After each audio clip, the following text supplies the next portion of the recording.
سورہ یوسف میں تیسرا خواب وہ ذکر کیا گیا ہے جو بادشاہ نے دیکھا تھا۔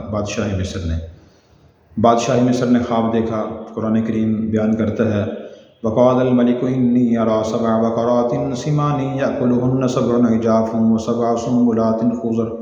وسبع سنبلات خضر وأخر یابسات یا ایھا الملأ افتونی فی رؤیای ان کنتم للرؤیا تعبرون۔ بادشاہ مصر نے خواب دیکھا۔ صبح اٹھنے کے بعد اپنے دربار کے لوگوں سے، نجومیوں سے کہا کہ نجومیوں، میں نے یہ خواب دیکھا ہے کہ 7 کمزور گائیں 7 موٹی طاقتور گاؤں کو کھا رہی ہیں۔ یا ایھا الملأ افتونی فی رؤیایا۔ اسی طرح یہ دیکھا کہ 7 خشک شاخیں ہیں اور 7 تر شاخیں ہیں، بتاؤ ان کی تعبیر کیا ہے اگر تم تعبیر جانتے ہو۔ تو نجومیوں نے جواب دیا اضغاث احلام، یہ پریشان کن خیالات ہیں، وما نحن بتأویل الاحلام بعالمین، اور ہم پریشان کن خیالات کی تعبیر نہیں جانتے۔ یعنی انہوں نے کہا کہ خواب کی حقیقت نہیں ہے، اس کی تعبیر پوچھنے کی ضرورت نہیں ہے۔ تو بادشاہ کو تشفی نہ ہوئی، اطمینان نہ ہوا نجومیوں کی بات سے کہ میں نے جو خواب دیکھا ہے اسی کو تعبیر تو ہوگی، حقیقت ہوگی۔ تو پھر بادشاہ کا ایک شراب پلانے والا ملازم تھا جو یوسف علیہ السلام کے ساتھ پہلے جیل میں تھا، اور اس نے خواب دیکھا تھا۔ یوسف علیہ السلام نے تعبیر بتائی تھی، اور تعبیر ویسے ہی ظاہر ہوئی جیسے یوسف علیہ السلام نے بتائی تھی۔ تو پھر اس نے بادشاہ مصر سے کہا، اس نے کہا کہ مجھے بھیجو، اور جیل میں ایک ایسا قید ہے جو خوابوں کی تعبیر بتاتا ہے، اور تعبیر بالکل درست ہوتی ہے۔ چنانچہ وہ ملازم جیل میں گیا اور جا کے یوسف علیہ السلام سے عرض کیا یوسف ایھا الصدیق افتنا فی 7 بقرات سمان یأکلهن 7 عجاف و7 سنبلات خضر وأخر یابسات لعلی ارجع الی الناس لعلهم یعلمون، کہ اے یوسف، اے سچے، ہمیں بتائیے خواب کی تعبیر۔ 7 موٹی گائیں ہیں، 7 کمزور گائیں ہیں، 7 کمزور گائیں موٹی گاؤں کو کھا رہی ہیں، اور 7 شاخیں تر ہیں اور 7 خشک ہیں۔ مجھے بتائیے ان کی تعبیر کیا ہے تاکہ میں جا کر لوگوں کو تعبیر بتاؤں اور انہیں علم حاصل ہو۔ قربان جائیے انبیاء علیہ السلام کے اخلاق پر۔ جن لوگوں نے ناحق یوسف علیہ السلام پر الزام لگا کے جیل میں ڈالا ہوا تھا، وہ جب تعبیر پوچھنے کے لیے آئے تو یوسف علیہ السلام نے فوراً تعبیر بتا دی، ورنہ فرما دیتے کہ بھئی میں تعبیر کیوں بتاؤں، آپ نے مجھے ناحق جیل میں گرفتار کیا ہوا ہے، میں کیوں بتاؤں تعبیر۔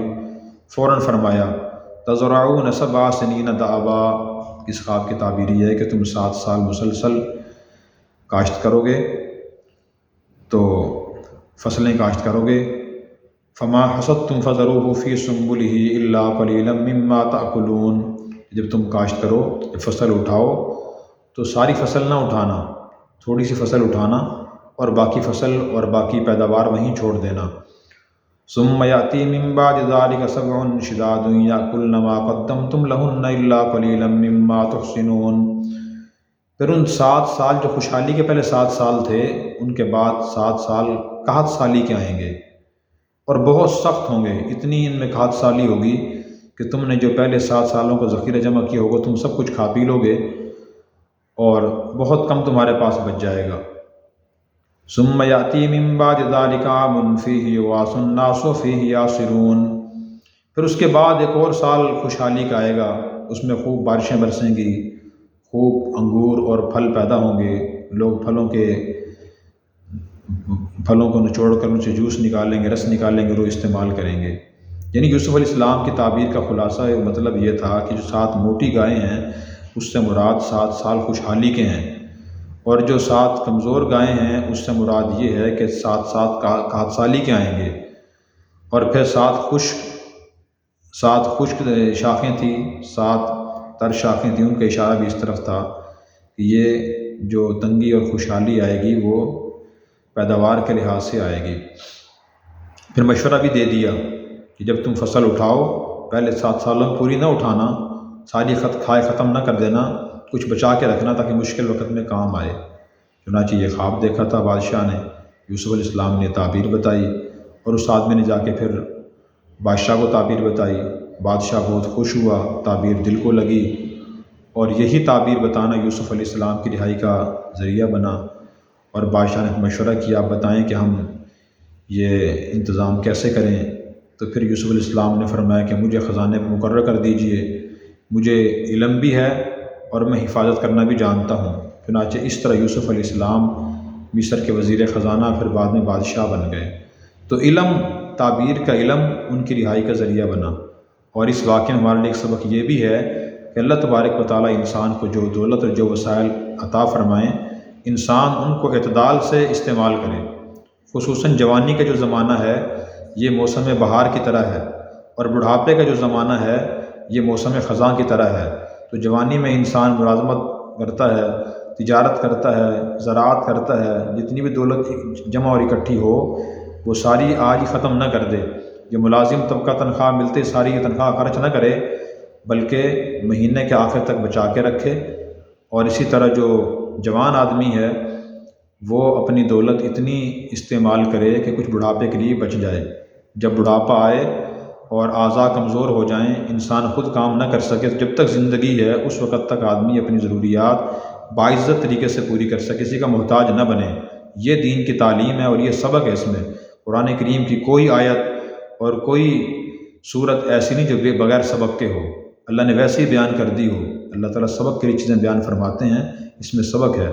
بعض لوگ صدقہ خیرات کی جو احادیث ہیں جن میں حضور صلی اللہ علیہ وسلم نے کثرت سے خیرات کرنے کا، صدقہ کرنے کا حکم فرمایا، ان کو پڑھ کے یہ سمجھتے ہیں کہ شاید جمع کرنا ہی نہیں چاہیے، بلکہ جو کچھ انسان کو حاصل ہو سارا آج ہی خرچ کر دے۔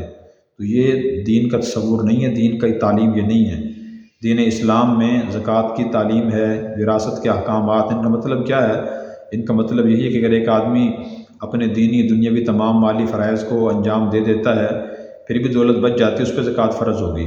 اسی طرح ایک آدمی ساری زندگی زکوٰۃ ادا کرتا رہا، عشر فطرانہ ادا کرتا رہا، قسمیں اٹھائی تو کفارے ادا کرتا رہا، نماز روزہ رہ گیا اس کا، انہیں کفارے دے دیے، پھر بھی دولت بچ گئی ہے تو وہ رسا میں تقسیم ہوگی۔